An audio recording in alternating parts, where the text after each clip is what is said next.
আসসালামু আলাইকুম। নিজের ক্ষেতে ধান কাটলাম।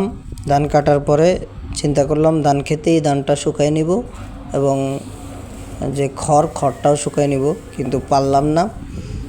একদিন পরে দেখতেছি প্রচুর পরিমাণে মেঘ ধরছে আকাশে।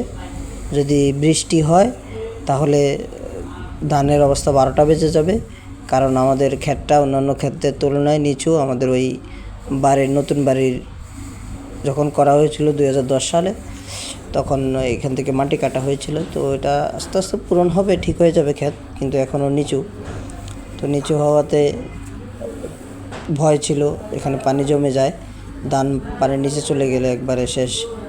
তো তাড়াহুড়া করে আমার বোন জামাইকে খবর দিলাম, আমার বোন জামাই সহ আমি সহ একসাথে ধানটা তাড়াতাড়ি বাড়িতে নিয়ে আসা।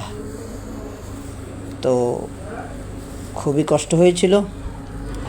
এরপরও নিজের জমি বলে কথা করতেছি কাজ। নিজের জমিতে কাজ করতে গিয়ে কষ্ট হলেও এটার আনন্দ অসীম। এটা আসলে শহরের যারা থাকে ইট পাথরের মধ্যে, তারা কখনো বুঝবে না। যারা প্রকৃত কৃষক বা কৃষকের ছেলে বা গ্রামে বসবাস করে, তারা টুকটাক পরিশ্রম করে, তারা বোঝে যে পরিশ্রম কাকে বলে।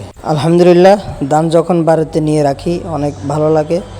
আরও ধান রয়েছে, আপনাদেরকে সামান্য একটু দেখালাম।